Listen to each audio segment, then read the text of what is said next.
Hey y'all, how's it going tonight? Welcome to the Freedom Tea Talk. This is Dr. Z. Thank y'all for joining me this evening. Oh, not the whole screen just going dark on me. Thank y'all for joining me this evening. Tonight we will be jumping into kind of a continuation from last week's Freedom Tea Talk. And yes, we're only on this one platform, but here we are. We're about to get it in. We're continuing. This week is Love But Evolved. So when who you are changes, what love means also changes. So looking at that, as we get into it, let me go ahead and flip my little phone so I can actually read more easily and quickly.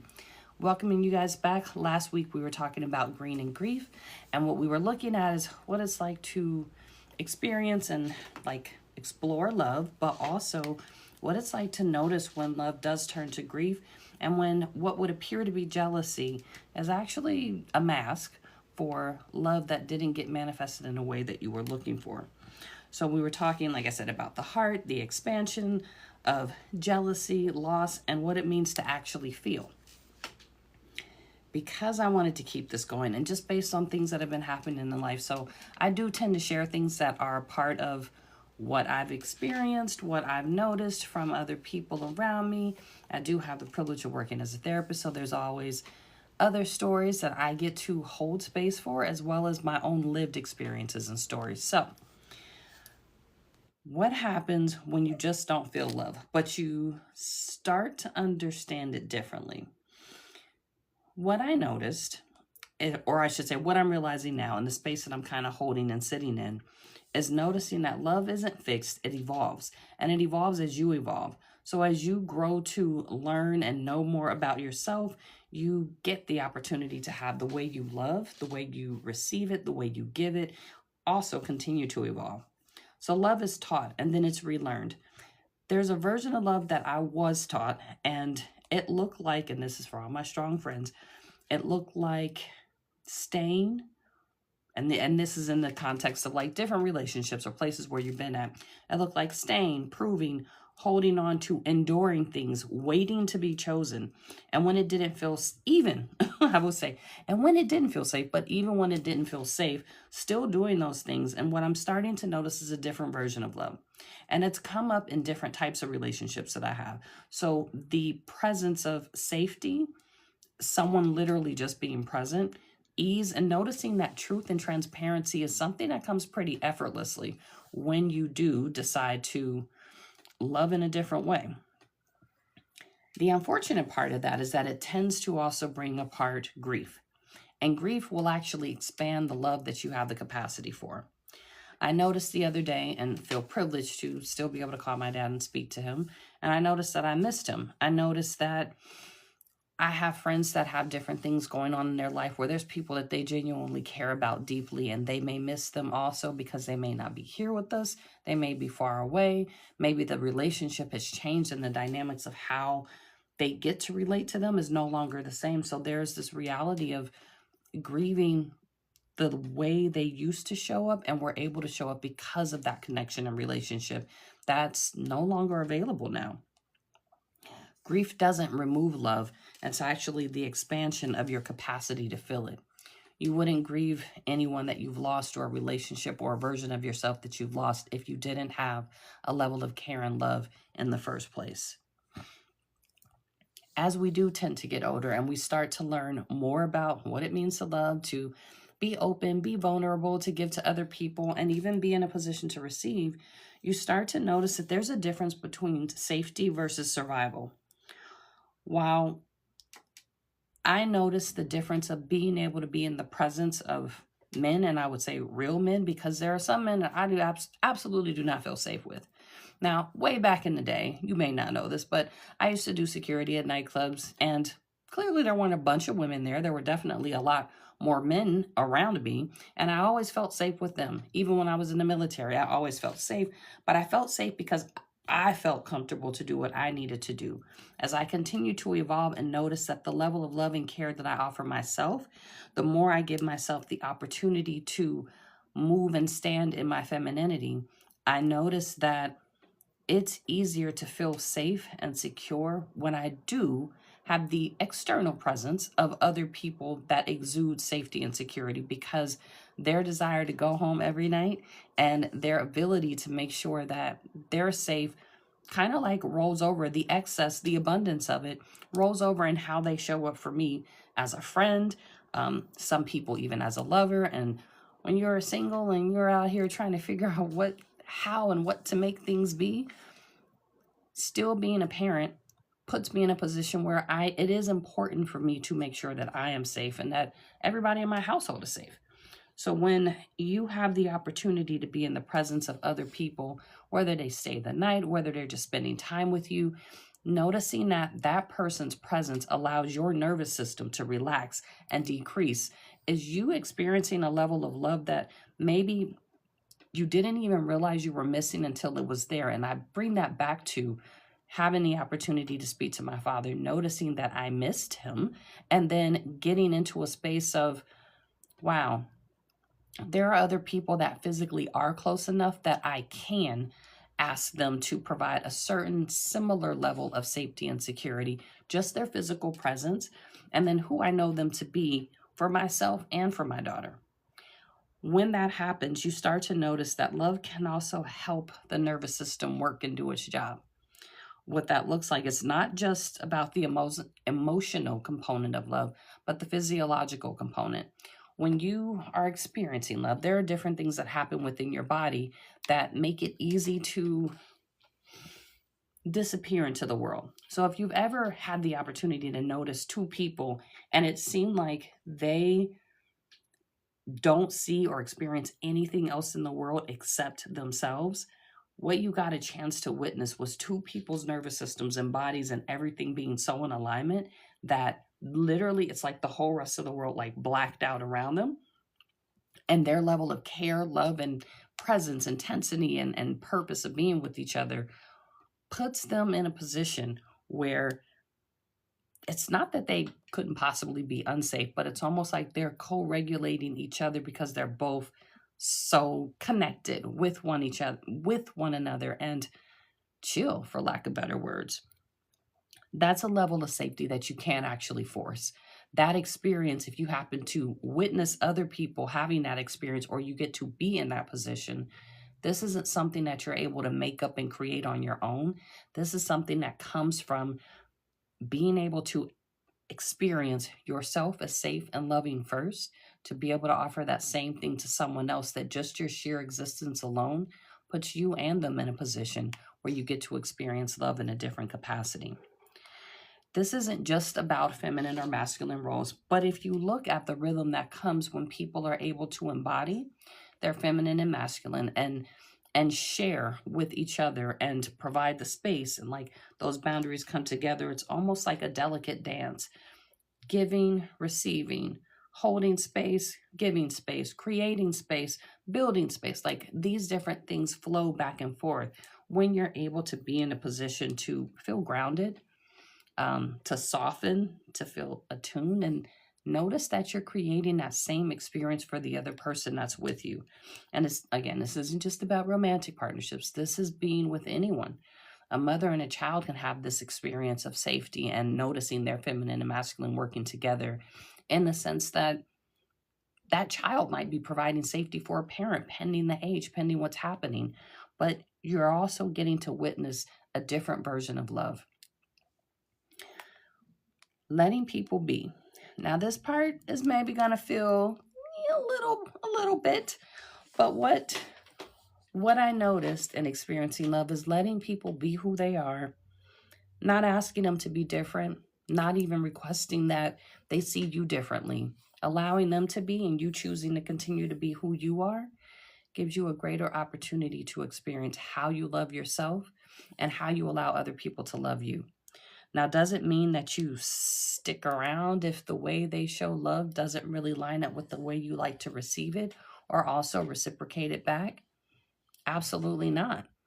However, that doesn't mean that just because you love someone, you undeniably have to release anything that you care about so that they get the experience of the love they want at your expense. love without possession. So we do enjoy each other, and it's nice to be in a space where you and someone else can enjoy each other's love so much that again, it's almost like you can have the whole world just kind of fall away from around you when you're in person. But at the same time, just because you experience that, asking people to be different, noticing when things start to change and shift, it doesn't mean that everything's meant to stay exactly the same forever. And you get to evolve in how you choose to love. Maybe when you were younger, and I would say for myself, when I was much younger, or like, I don't know, let's just say high school, the ideal of what love looked like in high school and what love would look like being reciprocated as an adult are not the same. When you don't have a job and your parents are your sole provider, the way that you experience love, ideally, fingers crossed, you had a great relationship with your parents. And even if you didn't, your version of love came from the first people that cared for you.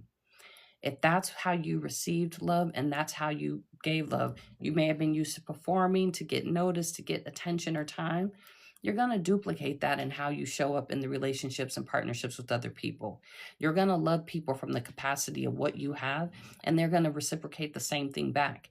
If you haven't learned to expand your version of love to include different ways that people can do it outside of what you initially learned as a child, you're stopping your own evolution of love, and you're putting yourself in a position where your heart could have been expanded and you could have had an amazing experience. But because you assume that love only has to look a particular way and you only have to perform in a particular way, and I say perform because most people, and I won't say everyone's experienced trauma, but most people that have experienced any type of trauma or a longing for a parent to be chosen or any of the things is probably used to being in a position where they had to perform to receive love. And every time they performed, they received it. Whenever they stopped performing, they may not have. And when you get used to love being that way, as you continue to grow as an adult, you find yourself moving into a space of becoming a strong friend even more than what you could have imagined. That now you're out here holding space for everyone to show that you know how to and have the capacity to love, and you're neglecting how to care for yourself in the interim because you're overproducing for other people, overly available, making sure everyone else's needs are taken care of, but forgetting that you too have needs and that you also at some point need to be poured back into if you want to continue to keep pouring into other people. So as you learn to love and as your love evolves as a person, you get to a space where it's okay to have an experience with someone, experience it as loving, and then decide moving forward the way that you want to show up for love, the way that you want to receive it is going to look different now. There's nothing wrong with that. What would suck is if you stay stuck in how it always used to be. You stay stuck in situations that don't allow you to grow as an individual. And then you find yourself stuck wondering, like, why is it that things just don't seem to go the way I want them to go? When the bigger question is, why did you choose to stay in a situation, scenario, or with people that weren't able to evolve to your level and more? Or you choose to evolve to someone else's level or more. So it's not always that other people don't evolve in the way that they learn to love. You might be the problem too. And you may want to give yourself a little more grace to grieve the old versions of you that may be loved in a different way while you embody a more mature, evolved version. So, things that I have learned is that love can change as you begin to heal yourself and give yourself permission to let the stories that created who you've always been die. You open up the space and opportunity for you to show up in a better version, to be loved and to love other folks. Safety feels different than chemistry. So you can have great chemistry with someone, like you guys see each other, your bodies connect. It's like y'all Bluetooth download, like boop, locked in, just like this. Just because the chemistry is there doesn't mean that the love that can come from that is going to be the type that's going to be supportive to you. And it's okay to notice that, yes, this chemistry is amazing, it's fire, it's all the things. And this still isn't the person that's going to be able to love you in a healthy way. Another lesson that's learned, your body will tell the truth before your mind does. So even when, say, you have this chemistry, if your body's fine, if you find that your body starts rejecting another person, you may notice you get sick. You don't feel good, especially for women, since we have wombs and we're holding, a lot of stuff, especially when you physically connect with someone else. You may notice your vaginal health starts to go down. Your body's trying to send you information before your mind is ready to receive it and your heart's willing to consider that things might not be accurate. If none of that's happening and everything is all good, your body may be telling you, this is a good choice. This is what we're looking for right here.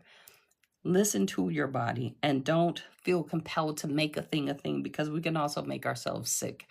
We can make ourselves feel better.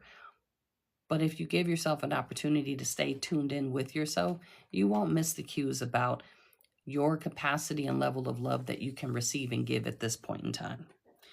The next lesson, you don't have to force alignment. And this is why, just because the chemistry is there doesn't mean that because things seem so effortless and perfect that you have to stay or be with someone. For that matter, you only have to stay and be with yourself.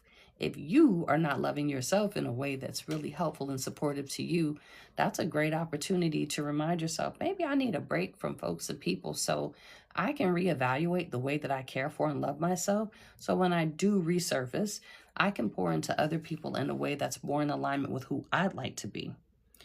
The next lesson is that grief expands my capacity to love. Losing things, people, versions of yourself expands how much love you will have available to give to other people. The last one, I can let people be without abandoning myself. You can still love someone, and it doesn't always mean you have to stay present in their life. It could mean that you now get to love them from afar, love them distantly, because loving them too close prevents you from being able to care for and love yourself. I'm sure I'm going to sneeze at some point in time, so I apologize in advance. Excuse me. So with that said, love is an ever-evolving process, just as we continue to grow and evolve. And when you give yourself permission to, excuse me, and that might be my body telling me, and now it's time to take a break. As you continue to love yourself more and you heal from things that maybe have prevented you from being able to do so, you gain a greater capacity to not only love other people, but to receive love back. When you notice that your body is not quite participating or cooperating with you, maybe this is a good time to start moving your body more, which is why I'm a huge component of doing yoga. Definitely doing it tonight, but move your body so that you can have things get to the surface so you can hear your body better and you don't miss the messages that it's sending you. I think that might be about all I wanted to say about love and how it evolves and the opportunity to allow love to not only be great, but allow yourself the capacity to continue to learn how to love better and differently in ways that support you. It's okay if the way someone else loves doesn't match yours. Doesn't mean you stick around. It does mean that you take what was great and awesome from it, store it as a memory, maybe grieve the version of you that had to die with that particular experience, and then choose to continue to evolve and move on. With that, I want to thank y'all for joining me, and I hope that you continue to love yourselves, love other people, and allow love to continue to evolve. And again, that doesn't mean that you get to stick around for everything and everyone, and that even means yourself. Thank y'all for joining me. I'll see y'all later. Totally more than welcome to join me for yoga. And next month, we're definitely going to have some new things dropping, because who doesn't want to celebrate their birthday month and do cool stuff? I look forward to seeing y'all later. Have a great evening.